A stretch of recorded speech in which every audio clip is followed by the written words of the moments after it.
Sem dúvida nenhuma, a nossa liderança nunca foi testada como esse momento que a gente vive. E para isso, mais do que nunca é importante que a gente se conheça e que a gente conheça o funcionamento da nossa equipe para conseguir entender que existe uma lógica, sim, para a gente liderar com mais assertividade. Muitos líderes me perguntam: Vanusa, tem alguma fórmula que você me dê que eu consiga liderar? Eu digo, não existe uma forma, mas existe sim alguns métodos que você pode implementar com consistência, porque não adianta você implementar um feedback uma vez ao ano. Se você implementar constantemente feedback, se você semanalmente ou mensalmente sim fortalecer o seu time, claro, você vai ter resultado. Então esse é o primeiro ponto que eu te trago nesse vídeo. Não adianta você fazer uma ação uma vez ao semestre ou ao ano. Uma liderança, ela consegue crescer, ela consegue se fortalecer quando eu tenho ações coerentes, transparentes e consistentes. Então esse é o primeiro ponto que eu te trago nesse vídeo. E a gente também tem que entender o que se chama a danada da liderança situacional. Por quê? Dependendo da situação, eu posso agir de um jeito A ou B. Mas aí você pode me perguntar, Vanusa, mas aí são muitas variáveis, principalmente quem tem uma linha mais cartesiana, que gosta de ver lógica em tudo, e eu adoro ver lógica em tudo. Eu digo que eu sou metade psicóloga e metade engenheira, porque eu preciso entender comportamento humano com lógica. E a boa notícia é que dá. É claro que é um treino, igual a academia, a gente precisa treinar, mas sim, é totalmente possível e eu quero te trazer um pouquinho desse viés mais lógico nessa forma de liderar nesse vídeo. Então, primeiro ponto, você tem que entender e refletir se você acredita nas suas pessoas. Eu te pergunto, você acredita nas suas pessoas? Porque dependendo da crença que você tem no ser humano, você vai agir de uma maneira A ou uma maneira B. Se eu tenho alguém no meu time e que eu realmente não acredito mais, que eu coloquei na geladeira, não tem teste, não tem ferramenta, não tem coaching, não tem psicologia que resolva. Então esse é o primeiro ponto. Limpa o seu óculos e decide internamente, eu quero de fato fazer acontecer a minha liderança? Eu quero dar o meu melhor para acreditar nas minhas pessoas? Então responda essa pergunta para si. Depois você tem que entender qual é o seu estilo de liderança predominante. Quando nós estudamos estilos, a gente estuda que tem o estilo autocrático, e no estilo autocrático é o líder que determina uma ação. Tem algumas características muito latentes, que é aquele líder que ele é mais dominador, ele dá mais importância para a tarefa do que para as relações interpessoais, ele dá muita ênfase ao controle e as decisões são muito centralizadas. Então eu sou o detentor da resposta. O líder autoritário, ele tem muito forte esse mecanismo do eu. E ele vibra no que a gente chama de arquétipo do pai autoritário. Então, ele decide, ele resolve. E com isso, ele acaba tendo alguns prejuízos no seu time, porque ele acaba não desenvolvendo o seu time. Quando um líder não delega, de maneira inconsciente, ele diz para as pessoas que você não é capaz. De maneira inconsciente, ele diz que você talvez não vai dar conta do recado, eu não confio em você. Você já parou para pensar nisso? Muitos líderes dizem, Vanusa, eu tenho dificuldade de delegar. E eles não entendem que por trás, né, quando a gente estuda sistema, figura e fundo, a gente vê o que está por detrás. Eu transmito, eu comunico que você não é capaz. Então, líderes que ainda não delegam, pensem sobre isso. Você se sobrecarrega se você é um líder mais autocrático, mais dominador. E aí, pior de tudo, quando que você vai tirar férias? Quando que você vai tirar tempo para você? E o que acontece é que o líder autocrático, ele acaba agindo muito desse jeito, né, no poder. E aí ele acaba estabelecendo uma crença que se ele não está ali, nada funciona.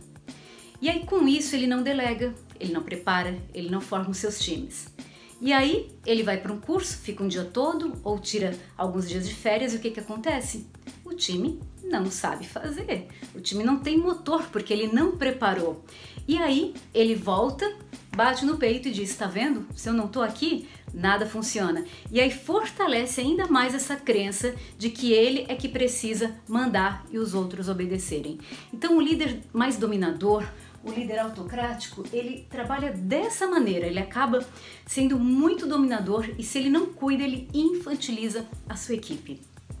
Eu já atendi um diretor que dizia exatamente isso. eu contrato pessoas que são maduras, que são, nossa, né, com MBA, e quando eu vejo parece uma creche na minha empresa, Vanusa. E aí eu pergunto para esse líder, como é que você tá agindo com essas pessoas? E quando a gente foi trabalhando mais profundamente, ele se deu conta que sim, ele estava sendo o pai dominador e as pessoas que trabalhavam com ele se tornavam crianças. Então, quando a gente olha, né, um pouco mais, com mais de profundidade, é natural. Se de um lado eu tenho um pai, do outro eu vou ter uma criança, uma equipe infantilizada.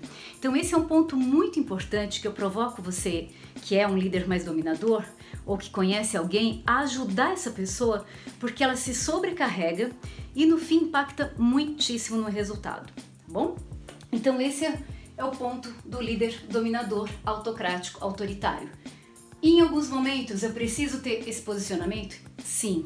Em alguns momentos é necessário. Quando, Vanusa? Em situações de crise, onde eu tenho que resolver do meu jeito. Tem momentos que a gente tem que definir, a gente tem que ser diretivo. Só que eu não preciso ser agressivo, eu não preciso ser grosseiro, porque se eu comunico dessa maneira, eu acabo sempre infantilizando o meu time. Então, depende da dose, né? Aquela história da música muito alta, fica impossível de ouvir. Muito baixa, eu perco totalmente a sintonia, o melhor da música. Então depende da dose. Seja diretivo sim, quando é necessário, mas sem ser grosseiro, sem disparar o pior do outro. Porque quando eu sou agressiva com o outro, eu disparo a criança que existe dentro do outro. Esse é o maior prejuízo do líder autocrata. Aí tem o líder democrático.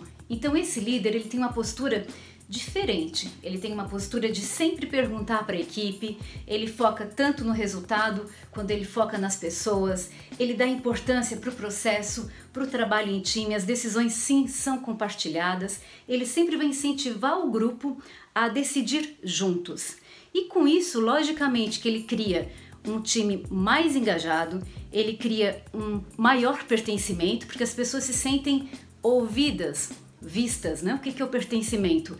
É eu vejo você. Quando eu digo que eu vejo você através da minha atitude, porque não adianta só dizer da boca para fora, mas quando eu coloco um posicionamento, eu digo eu vejo você, quando eu te envolvo nas minhas decisões, quando eu delego uma tarefa que é bem legal, bem desafiadora para o outro, e eu confio no outro, aí sim eu começo a elevar o pertencimento do meu time. Então esse líder mais democrático, ele tem muito sucesso em termos de pertencimento, de engajamento, motivação, porque ele acaba de fato, né, trazendo o time muito para ele e ele faz com que o time se sinta poderoso, potente. Então ele tem muitos ganhos. Mas sempre eu posso ser democrático, aliás? Não.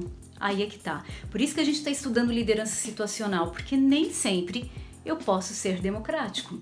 Nesse momento que a gente está vivendo, essa crise danada, eu consigo ter tempo de perguntar para as pessoas tudo que eu preciso decidir, coisas muito rápidas? Claro que não. Então, sim, é importante que a gente exerça mais tempo, se possível, uma postura mais democrática, para a gente trazer o adulto que existe na nossa equipe, para a gente gerar mais pertencimento, mas entender que nem sempre a gente vai conseguir ser democrático. Então, esse é um ponto muito importante também para a gente refletir. Aí tem o terceiro estilo de liderança, que é a liderança liberal ou laissez-faire. O que é essa liderança? É aquela que deixa solto, né? Faz do seu jeito, dá total autonomia. E por um lado é muito bacana quando eu tenho uma equipe madura, que é o que a gente vai estudar agora. Porque eu preciso estudar o meu estilo como líder e eu preciso entender o funcionamento da minha equipe. Quando eu faço essa junção, essa lógica, aí sim eu consigo entender qual é a forma melhor de lidar neste momento. Aí é que está o segredo. A gente tem que conectar uma teoria com a outra. Senão eu começo só a estudar liderança situacional e ok, eu sei a teoria, tá, mas e aí? Como é que eu aplico na prática, Vanusa? Então é esse o ponto que eu estou te trazendo aqui nesse vídeo. Então esse líder laissez-faire, ele deixa as coisas soltas. E ele tem essa grande virtude, ele delega, ele deixa as pessoas fazerem do jeito que elas querem. Se é uma equipe madura, ok. Mas se não é uma equipe madura, o que ocorre? Chega lá no dia 25, né, ele não cobra o mês todo. Aí chega lá no dia 25, a meta é pro dia 30, o fechamento, e aí no dia 25 ele diz, e aí gente, como é que estamos em termos de números? E aí a equipe mostra que não estamos muito bem, aí ele enlouquece. Ele vai de um extremo para o outro. Esse aqui é o ponto, isso é que ferra nessa liderança, porque ela deixa solta, ela não se envolve no resultado e nem nas pessoas, porque ela deixa muito solto, e aí quando ela se dá conta, ela vai para o extremo dessa liderança mais agressiva, mais autoritária.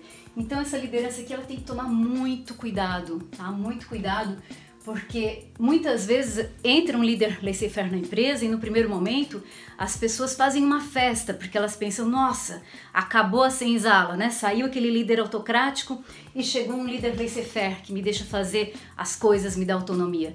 Mas isso é temporário, porque se esse líder não dá comando de voz, se ele não está junto com você, não acompanha o teu resultado, te dá feedback, ele vai acabar desmotivando todo o time e as equipes elas começam a se tornar ilhas, porque quando não tem um comandante, né? Quando eu não sei para onde estou indo, as pessoas vão para qualquer lugar. E aí começam a haver muitas picuinhas e vários problemas de relacionamento. Então eu até brinco, né, nos PDLs que eu conduzo, será que é melhor ser autocrático ou laissez-faire? E eu digo que, olha gente, por mais que o autocrático ele seja às vezes até um pouco duro demais, mas pelo menos ele tem comando. Esse aqui, ele deixa muito solto e impacta no resultado e nas pessoas. Então, líderes laissez-faire que estão me ouvindo, pensem nisso. Ok, é maravilhoso da autonomia, maravilhoso. Eu mesmo, Vanusa, eu tenho um jeito muito de... Eu gosto muito de dar autonomia para as pessoas, porque ou eu trabalho com pessoas que eu acredito e que eu confio, ou nem trabalham comigo. Só que eu faço combinados, eu faço follow-ups toda semana, então segundas-feiras é um dia de follow, de acompanhamento de resultado. Então aí é que tá, nem lá nem cá. A gente tem que ter o que a gente chama de liderança situacional. Sim, eu sempre terei mais fortemente um dos estilos, porque isso está aliado à minha personalidade, mas eu tenho que saber pegar como se fosse numa prateleira. Opa, agora eu preciso ser mais durona. Opa, agora eu tenho uma equipe que está madura e eu consigo negociar e eu posso ser mais democrática. Então aí é que tá, a gente tem que identificar os momentos para a gente agir com um determinado comportamento. Então é um grande malabarismo mesmo ser líder. E a gente tem a liderança coach, que é a minha bandeira, né? Que é o que eu trabalho já há mais de 11 anos com o PDL Coach. A liderança coach é uma liderança que ela olha para as pessoas, mas ela não perde o olho do resultado. Então a todo momento ela está fazendo um link com todas essas lideranças aqui, principalmente é uma liderança que é voltada para o desenvolvimento das pessoas, porque coach é o quê? Coach é treinador. Então o líder coach é aquele líder que, além de ele ter todos esses comportamentos que eu citei antes, né, e trabalhar muito na linha do situacional, ele é um líder generoso, ele é um líder que o que ele aprende, ele compartilha, ele leva esse eco da liderança para frente. Então ele está fazendo um MBA, um curso, ele vai e traz para a equipe a apostila e mostra e forma. Então a liderança coach tem esse incremento, olha para o resultado, olha para as pessoas e também olha para o desenvolvimento delas. Então, essa é a diferença da liderança coach. Então, se eu me identifico, me identifiquei mais com A, com B, com C, com D, então eu identifico qual é o meu perfil e aí eu vou fazer um cruzamento aqui, ó, com a maturidade da equipe. Então, aí é que tá. Puxa, se eu sou um líder mais autocrático e eu tenho uma equipe, né? Eu vou identificar se essa equipe está no S1, S2, S3 ou S4. O que é isso, Vanusa? O S1 é aquela pessoa que não atua e não sabe. Ou seja, ela não está afim de fazer, porque aqui, ó, é o pilar da motivação, então ela não está motivada para fazer a tarefa e ela também não sabe fazer, ela também não tem essa capacitação para a tarefa. Então, é essa combinação lógica aqui, ela não atua e não sabe. Com um colaborador assim, como que eu preciso agir como líder? Aí aqui está o link das duas teorias. Eu preciso, sim, fazer uma intervenção, observar e conversar com ela. Opa, não tá legal isso aqui, então eu não posso, nesse S1, elogiar essa pessoa nesse momento. Claro que não. eu preciso sentar com ela de uma forma muito transparente e dar esse feedback dizendo que, puxa, eu tô percebendo que sim, né, tem uma inadequação aqui da função, o que está acontecendo, pergunta para ela, conversa com ela, talvez ela foi contratada para um cargo errado e ela tá fora, né, do perfil, ou talvez, enfim, ela não teve tempo ainda, tá verde, né, no cargo. Então aqui ela está desmotivada e também não sabe fazer. Então você tem que fazer uma intervenção, dar um feedback e preparar essa pessoa, dar esse treinamento ou talvez até um remanejamento. Muitas pessoas quando estão aqui no S1, a gente identifica que talvez elas não estejam no perfil certo. Ou então essa pessoa já está no final de um ciclo na empresa e sim, talvez a gente até necessite fazer esse remanejamento interno ou, infelizmente, fazer muitas vezes até um desligamento, em último estágio, logicamente, tá? Aí nós temos também o S2. O S2 é aquela pessoa que não sabe, mas ela atua. Ou seja, é aquela pessoa que recém entrou na empresa ou recém entrou no cargo. Por exemplo, eu era uma analista de RH e fui promovida para supervisora de RH. Como analista de RH, eu sabia fazer as minhas funções, mas agora como gestora, como supervisora de RH, é nova essa liderança, são novas atribuições. Então, nesse momento, sim, por mais que eu esteja tempo na empresa, eu entro aqui no S2, porque eu não sei, mas eu atuo. Então eu tô cheia de vontade para aprender, tô feliz com a minha promoção, mas eu ainda não sei fazer. Esse aqui é um quadrante muito comum que os líderes chegam a mim, porque eles são promovidos, mas eles não sabem o passo a passo, o que fazer, como intervir, como dar um feedback, como comunicar de forma assertiva. Então o que o líder tem que fazer aqui? Ele tem que reconhecer e estruturar. Aí é que tá. Nesse primeiro aqui, não é hora de dar elogio, porque ele não sabe e não atua. Aqui ele não sabe, mas ele atua, ele tá cheio de gás, cheio de vontade para fazer dar certo. E o que ocorre é, muitos colaboradores novos na função entram na empresa, estão no S2, e aí o líder acha que a pessoa vai aprender em um dia, né, em 2 dias, joga ele lá para a tarefa, aí ele vai errar, porque ele não sabe.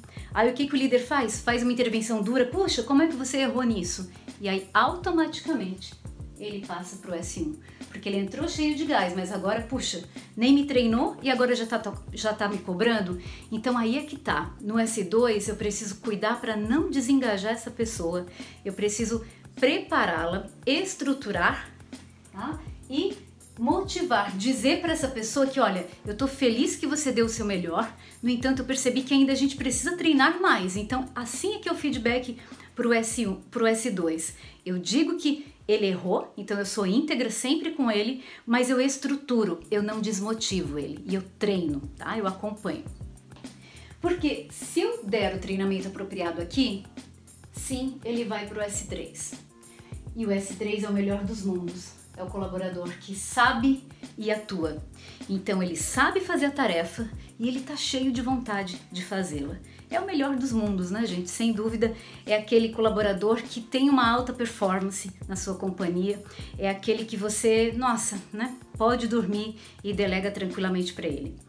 Mas qual é a recomendação aqui? A recomendação é que você não deixe de olhar para ele. Sabe aquela história que o pai só olha para o filho que incomoda? É o que acontece aqui. Aquele colaborador que faz tudo de uma maneira muito correta, que faz tudo certo, você acaba esquecendo um pouco dele. Porque, a Vanusa faz tudo certo, não deixa, ela vai se virar, eu deleguei, ela vai se virar. Aí é que tá. E aí, temporariamente ok, porque ele é muito comprometido, ele vai dar conta. Mas com o passar do tempo, ele vai começar a se questionar, puxa, eu tô fazendo tantas coisas bacanas aqui na empresa, eu nunca recebo um elogio, um reconhecimento do meu líder. Então aqui, gente, o mais difícil é manter essa pessoa nesse nível de engajamento no S3. Então o que eu tenho que fazer para manter essa pessoa? Eu tenho que delegar, ou seja, solta, dê tarefas complexas, principalmente aquelas coisas que ele vai ter muito crescimento, joga para essa pessoa, não joga só tarefa chata, joga coisas muito interessantes para ela se ver crescendo, se ver desenvolvendo.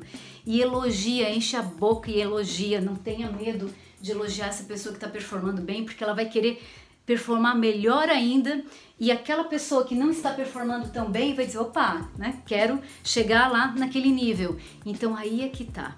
O líder perde muitas vezes as pessoas S3 porque ele esquece de reconhecer. Financeiramente, talvez, se você tiver uma oportunidade no futuro, mas ele pode ser um mentor das pessoas que estão entrando júnior na sua empresa. Olha que bacana, você dizer para a pessoa, olha, como você já tem uma alta performance, você já é sênior aqui nesse processo, então a partir de agora, as novas pessoas que entrarem neste cargo, você que vai treinar. Ele vai se sentir bem, pertencente, fortalecido, visto, tá? Então, lembrem desse ver vendo para essa pessoa, porque se você esquecer dele, ele pode ir para o S4. E o S4 é o quê? É aquele que sabe, mas não mais atua. Ou seja, aconteceu alguma coisa no processo, talvez um feedback equivocado, talvez algo que ele se sentiu injustiçado, não sei. Ele estava no S3, ele atuava e sabia, e agora ele deixou de atuar. Ou seja, ele perdeu a motivação. É quando as pessoas murcham, né? Ficam chateadas. Sei tudo da minha função, mas fiquei chateada, sabe? Não tô mais muito afim. E aí, líder, o que eu faço com essa pessoa? Primeiro, não julga, porque pode ser que o problema esteja na gente mesmo. Às vezes a gente não se dá conta que a gente é de carne e osso, e eu acredito que a gente sai da nossa casa, a gente quer acertar, todos nós. Só que nem sempre a gente acerta, e sim, a gente pode ter feito alguma coisa que levou essa pessoa a baixar a sua performance, ou não. Ou talvez é um momento que ele está passando de vida, ou você esqueceu, né, de dar uma promoção para ele que ele estava esperando. Enfim, são inúmeras situações que levam esse indivíduo para o S4. E o pior ainda, o que eu sempre provoco nos meus PDLs, é quando nós líderes estamos aqui no S4. Porque quando a gente sabe liderar, mas quando ocorre alguma coisa que a gente não tô mais afim, não tô gostando, enfim, me desmotivei. Aí é que o bicho pega. Então, líderes que estão me ouvindo, fiquem atentos a isso. Se você está no S4, se você se desmotivou, procura pensar como que você pode fazer para resgatar a sua motivação, porque quando eu sou colaborador e eu estou desmotivado, claro, gera um impacto para a companhia. Mas quando eu sou líder e eu estou desmotivada, gera um impacto, nossa, quântico para a companhia e para as pessoas. Esse é que é o problema. Nós líderes, a gente às vezes não tem noção do impacto que a gente tem na vida das pessoas. Então, se você está, líder, no S4, pensa nisso que eu estou te dizendo. O que eu tenho que fazer? Eu preciso conversar com o meu líder? O que tem que acontecer? Tá? Eu aprendi que para a gente ter sucesso, né, na nossa carreira, a gente tem que ter um pilar, tá? Como se fosse um tripé, aliás, em equilíbrio com a tarefa, ou seja, eu preciso curtir muito o que eu faço para eu ter sucesso, porque se eu não gosto de fazer o que eu faço, eu não vou fazer bem feito. Então eu preciso curtir a minha tarefa e eu preciso ser treinada na minha tarefa para eu performar bem. Eu preciso ter um bom relacionamento com os meus pares, porque sim, né, senão eles dificultam muito a minha vida. Então faça o possível para você ter um bom relacionamento com seus pares, e eu preciso ter um bom relacionamento com o meu superior. Se eu tenho esse tripé em equilíbrio, bom relacionamento com o superior, com os meus pares e com a minha tarefa, tudo flui. Agora, se alguma das pontas desse tripé está manca, começa a complicar. Então para pensar nisso. O que fez você entrar nesse quadrante? E toma uma decisão protagonista, porque se eu decidir estar onde eu tô, que seja da melhor forma. Então quem eu preciso acessar é o RH da minha empresa, é o meu líder que eu preciso parar para conversar, ou são questões minhas que eu preciso procurar ajuda, eu fazer um curso, eu fazer um coach, uma terapia. Sai da vítima, não fica na vítima, porque aqui muitas vezes a gente fica tempo e não resolve. Se reclamar resolvesse, ótimo, a gente resolveria o dia inteiro, mas reclamar não resolve. E quando a gente é líder, o S4 impacta muito. Pensa nisso. Muito bem, aí eu vi estilos de liderança, versus maturidade da equipe. Aqui é que eu faço essa conta, essa matemática, porque eu preciso entender que dependendo do momento que está a minha equipe, dependendo da maturidade da minha equipe, e agora que eu já te expliquei esse ciclo, você certamente já vai conseguir olhar para o seu time e sem rotular, tá, gente? Eu peço para que não rotule, você é o S1, você é o S2, nada disso. Fica para você, líder, esse conhecimento, mas passa a observar a sua equipe. Em qual desses quadrantes será que eles estão? Dependendo de onde eles estão, eu vou ter estratégias diferentes e lideranças, estilos de liderança diferentes. Ou seja, aqui no S1, sim, eu preciso ser mais firme. Não preciso ser grosseira do autocrático, mas eu tenho que ser mais firme, eu tenho que ter uma voz de comando. Aqui no S3, por que não ser mais democrática? Por que não delegar mais? Então, dependendo da maturidade da equipe, eu vou também adequar o meu estilo de liderança. Então, essa é uma lógica que funciona muito bem. É 100%? É matemático? Claro que não, porque o ser humano não é, né, até nota 100 o percentual, a gente tem muita complexidade. Mas eu digo a você que, olha, 12 anos desenvolvendo programas de liderança e quase 20 trabalhando com treinamento, quando o líder começa a ter consciência desses conceitos e ele olha para a sua equipe, dando o melhor para a sua equipe e fazendo aquilo que foi o primeiro ponto nesse vídeo, acreditando na sua equipe. Porque muitos líderes dizem assim, Vanus, eu tentei, mas você tentou quanto? Porque ou você acredita e tenta mesmo, ou coloca ele para o mercado, disponibiliza ele para o mercado, senão você está atrasando o desenvolvimento dessas pessoas. Tem líderes que colocam literalmente a pessoa na geladeira, eles estão com um problema com aquela pessoa e aí eles param de delegar, param de dar feedback e aí é pior ainda. É muito ruim uma demissão. Eu vou fazer logo um vídeo falando sobre como desligar alguém de maneira humana, respeitosa e ética. Mas pior ainda é você não acreditar na pessoa e mantê-la do seu lado, porque aí é perverso. Aí eu disparo o meu lado muito perverso, concordam? Então pensa nisso, líder. E talvez você possa me dizer agora, né? Meu Deus, Vanus, eu faço isso, tô me sentindo culpado. Não se sinta culpado. Até antes de assistir esse vídeo, talvez você nunca tinha tomado consciência dessas coisas. Então, deixa que vá. Solta a culpa, solta o chicote interno, mas agora toma consciência, fique no mecanismo adulto, na postura adulta sistêmica e faz de um jeito diferente. Então, não fica remoendo o que já foi, mas a partir de agora, sim, faz de um jeito diferente. E pra gente fechar, eu preciso conciliar estilo de liderança com maturidade de equipe, definindo quais regras na minha equipe são negociáveis. Porque muitos líderes dizem assim, Vanusa, eu aprendi lá no curso que eu tinha que ser democrático, aí um colaborador me pediu para mudar o horário, né? Todos chegam 8 horas. E aí eu fui flexível, quis ser democrático, e aí me ferrei, porque aí toda a equipe ficou chateada. Eu digo, bom, horário é algo que de fato é negociável na empresa? E ele disse, não, até então, ninguém nunca tinha trocado de horário. Aí é que tá. Ele privilegiou uma pessoa, mas ele estragou todo o time. Então a gente tem que observar que é diferente ser democrático do que eu poder negociar e abrir mão de algumas regras. Porque quando eu não atuo, né, quando eu não faço o movimento, quando eu não dou feedback, eu acabo estragando aquele que está acertando. Tem muitos líderes que têm um problema com alguém da sua equipe, têm dificuldade em dar feedback, dificuldade em fazer uma intervenção mais firme, e aí ele vai deixando, né? E aí ele não diz. Ou então ele faz isso que eu comentei antes, ele abre algumas exceções. E aí o que eu comunico para minha equipe? Olha só, fazer errado? Tudo bem. Então, o que eu vou fazer? Se eu tenho uma alta performance, vou baixar minha performance. Vou sair na hora aqui do S3, aliás, e vou para o S4. Tá vendo como é lógica? Então, o que você tem que fazer? Aqueles colaboradores que de fato estiverem indo muito bem, vai e reconhece, não economiza elogio.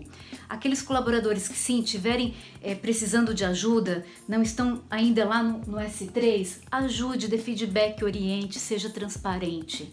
Não tem melhor técnica de liderança do que você ser transparente. Muitos líderes, ai, Vanusa, será que eu falo? Será que eu não falo nesse momento de crise? Gente, fala aquilo que você sabe. E se você não sabe, diz não sei, porque a gente não sabe o que vai acontecer no ano que vem com tudo isso que a gente está vivendo. E qual é o problema de o líder dizer não sei? Só que ele pode dizer um não sei, mas ele pode ao mesmo tempo transmitir segurança para sua equipe, dizer, gente, eu não sei, eu sou íntegro com vocês, ninguém sabe.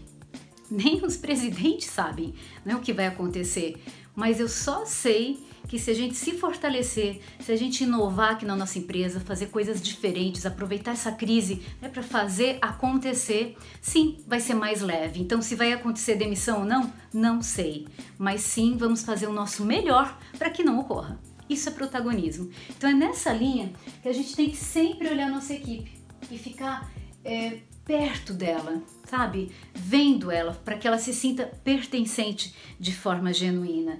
E observar aquilo que é negociável e aquilo que não é negociável, porque estilo de liderança, ser mais flexível em algumas situações, com pessoas que têm um perfil que necessitam de mais flexibilidade, tem pessoas que gostam, sim, de uma liderança mais relacional, né? Outras gostam de uma liderança mais durona. Então o que você tem que fazer? Olhar para o seu estilo, avaliar como eu sou, qual é o meu predominante, como é a pessoa do meu time e observar se isso é negociável ou não. Se for, puxa, de fato, eu posso ser mais flexível com essa pessoa e na minha comunicação, ótimo, se adeque, isso é liderança situacional. Mas se for em relação a uma regra, a um horário, como foi o case que eu trouxe antes, ou seja, todo mundo chegava às 8 e aí ele abriu essa exceção de uma regra que não era negociável, sim, ele estraga toda a equipe. Então para pensar, são regras e regras, as que não são negociáveis não podem ser mesmo. Não tente ser democrático com aquilo que não é negociável, sabe por quê? Porque aí você será injusto com todo o seu time. Quando eu não faço uma intervenção com alguém que precisa, né, que eu faça essa intervenção, eu acabo estragando todos os bons do meu time. E aí é que tá, né? O líder, por isso que precisa ter atitude, não pode fugir, né, de cena, tá? Seja de fato um líder situacional, um líder protagonista.